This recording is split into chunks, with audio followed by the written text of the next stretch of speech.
Have you ever felt like you're really trying hard to, attract something into your life, maybe a new job or a relationship, even just more joy? Yeah, like you're putting all this effort in. Exactly, and it feels like you're constantly chasing it, like it's always somewhere out there, just beyond your grasp.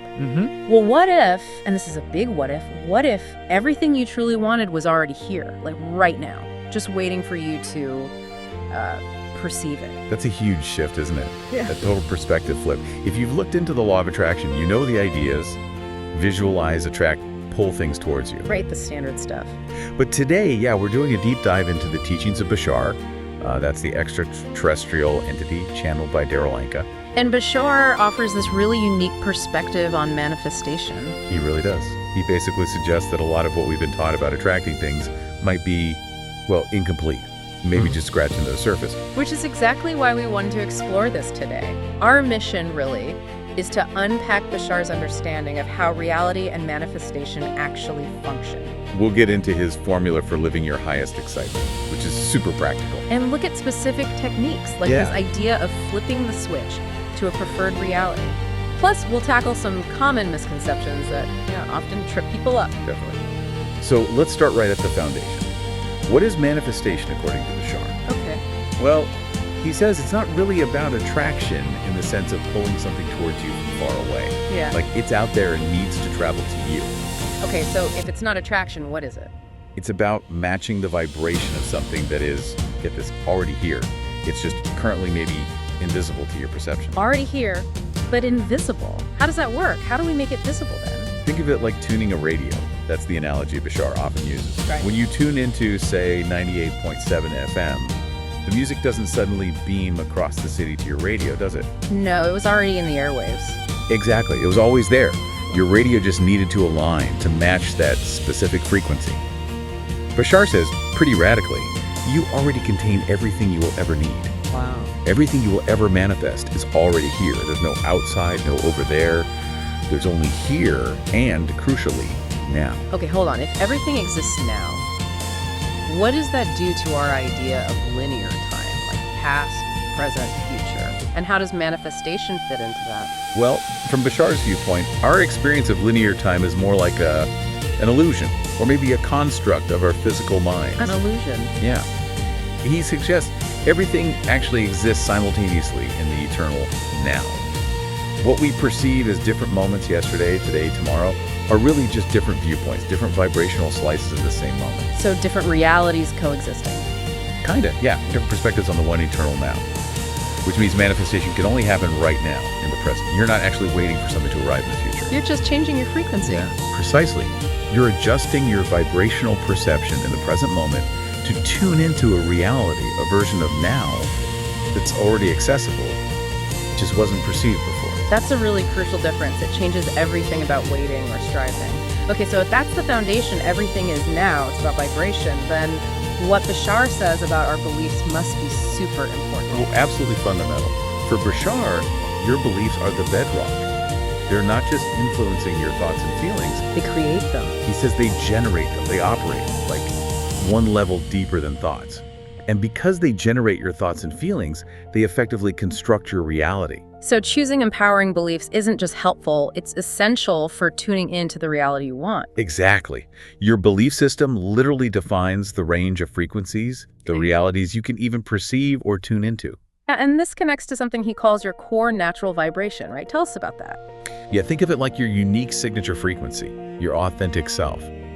Bashar describes it like a personal lighthouse beacon, constantly radiating who you truly are. Okay, a lighthouse.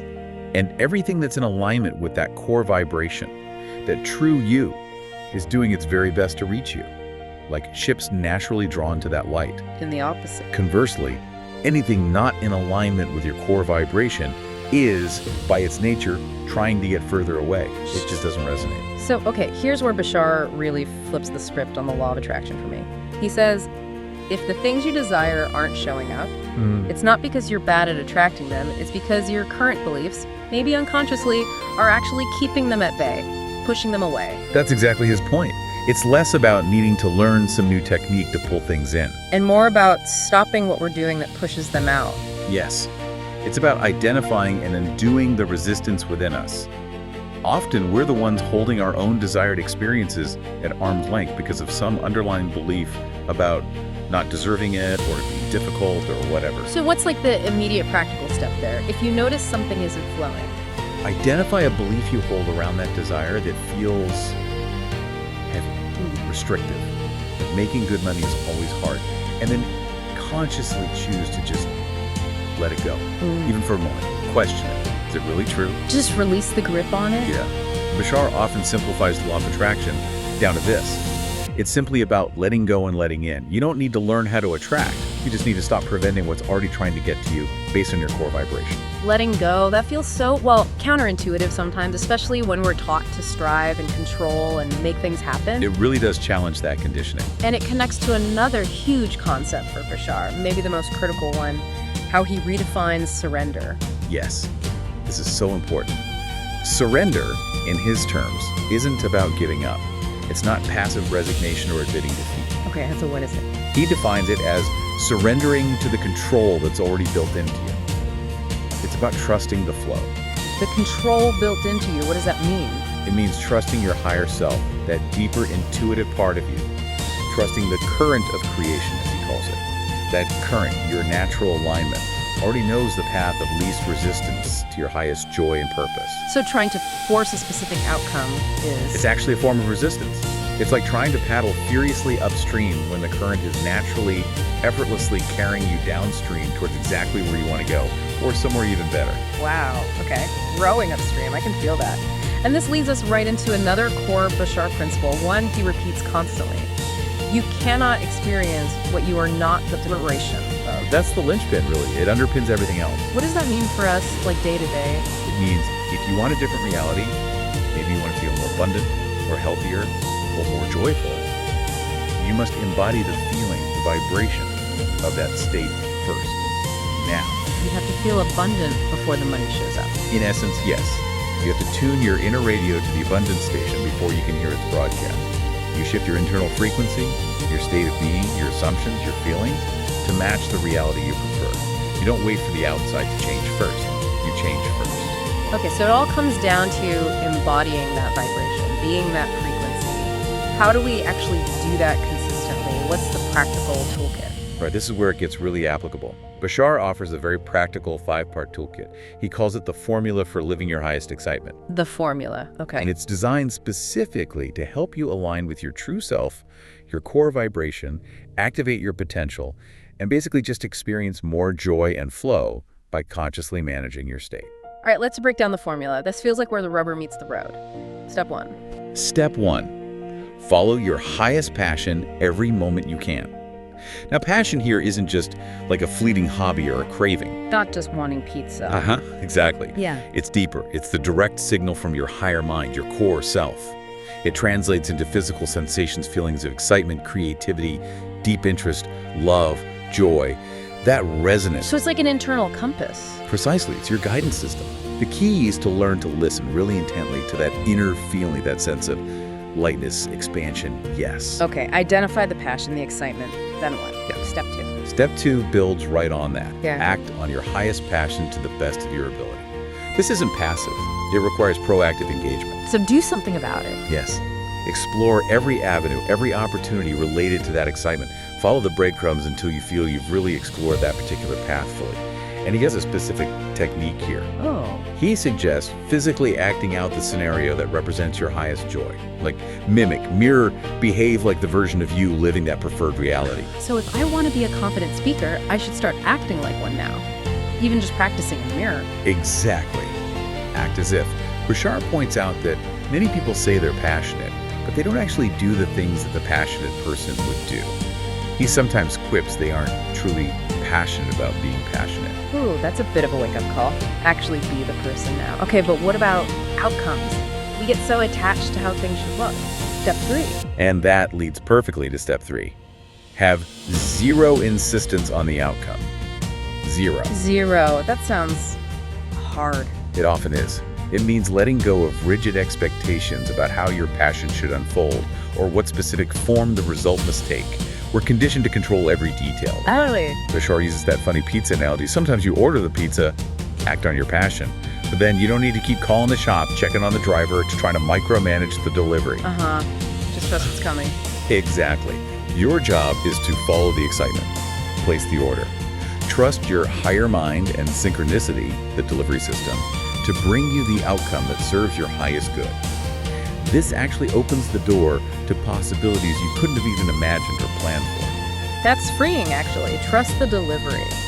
Okay, but life happens. Things don't always feel positive. What's in plus the one? Step 4. Step 4. Stay in a positive state no matter what. Now, this doesn't mean pretending bad things aren't happening or suppressing feelings. Okay, good. It means even when you encounter circumstances that aren't your preference, you choose to maintain an overall positive orientation. You use those unwanted experiences as contrast. Contrast. How? They help you get even clearer on what you do prefer. It's like, okay, if this situation feels heavy, that clarifies for me that I prefer lightness. Use it as feedback.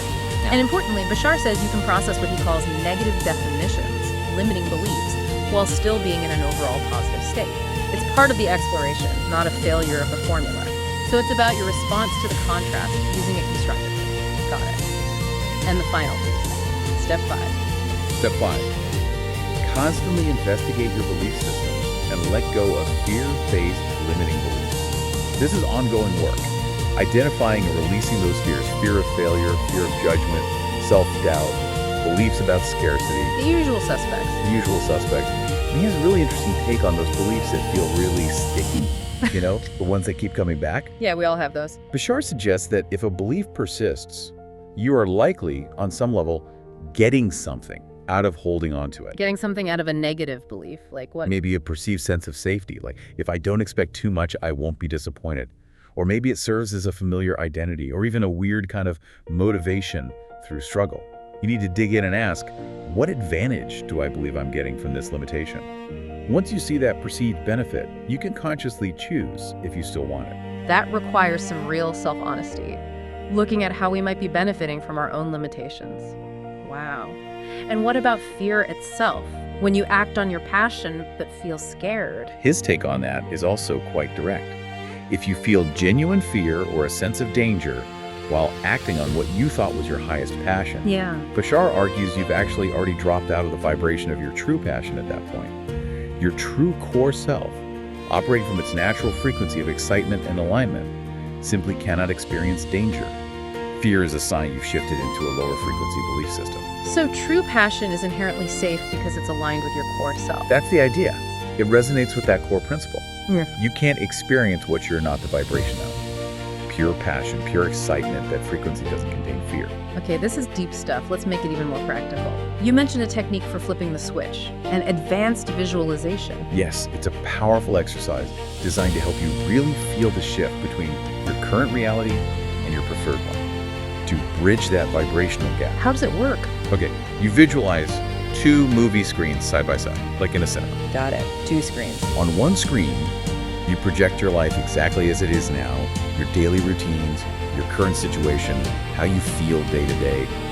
Just observe. Okay, the current reality screen. On the other screen, you project your life as your preferred, ideal reality. What would you be doing? How would you be feeling? Who would you be interacting with?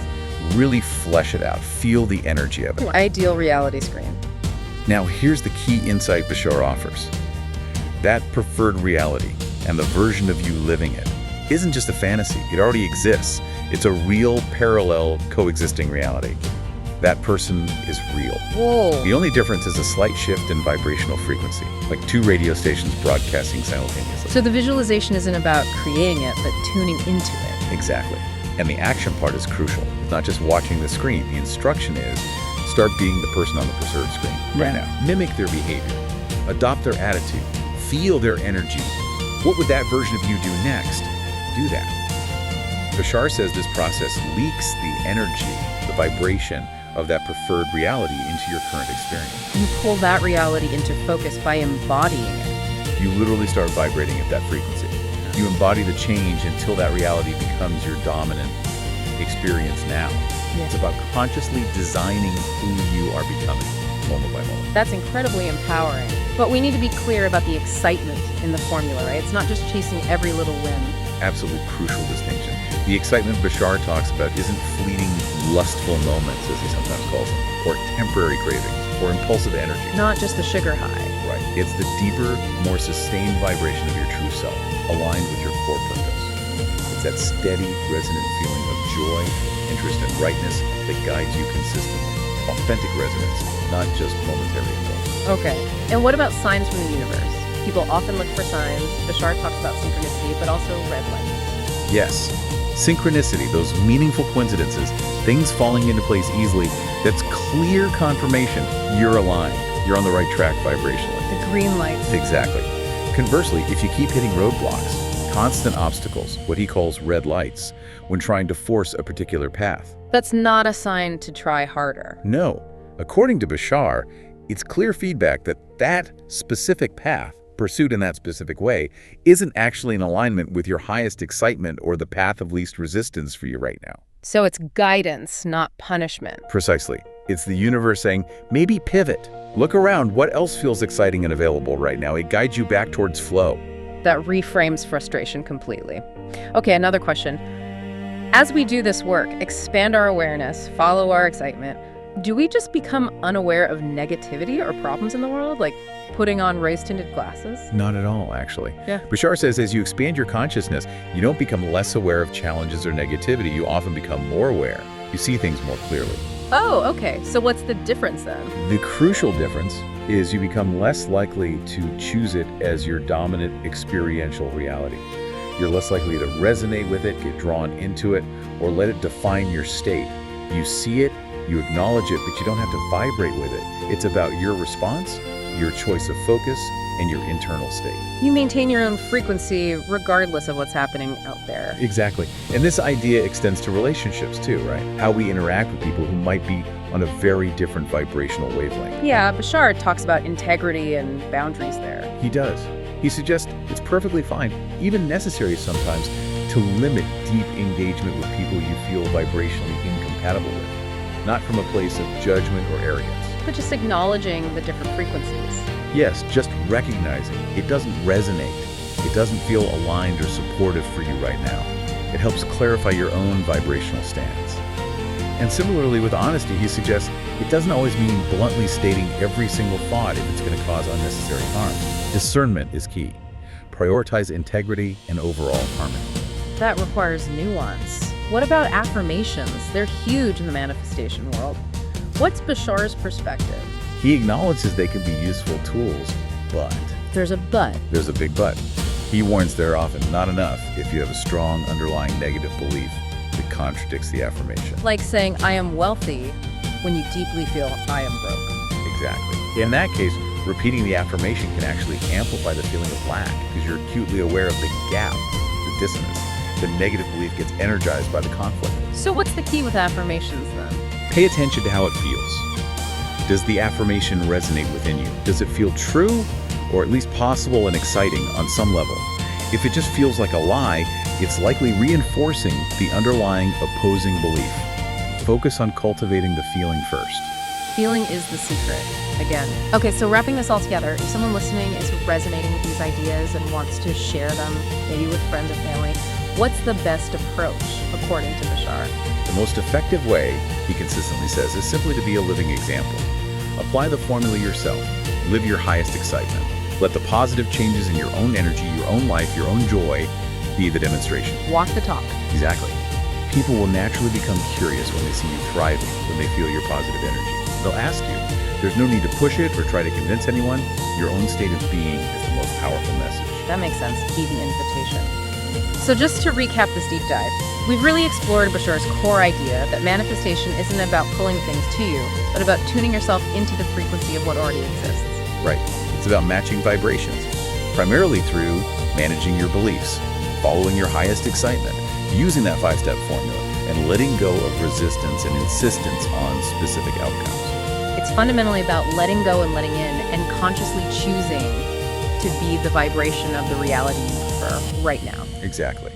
And, this exploration today, it's really just scratching the surface. These concepts, parallel realities existing now, shifting instantly by changing vibration, living by excitement, They really invite a deep exploration of your own inner world. It puts the power squarely back inside us. Completely. Your internal landscape, Yeah. your beliefs, your state of being becomes the ultimate tool, the ultimate control panel for creating your preferred experience of reality. So here's a final thought to leave everyone with, maybe something to ponder. If everything you truly desire already exists, right here, right now, just waiting in a parallel vibrational space, what's one simple shift? Just one small shift you could make today, in a belief you hold, in a behavior you choose, in following a flicker of genuine excitement that could start making that dream reality. What tiny action can you take right now to begin embodying the vibration of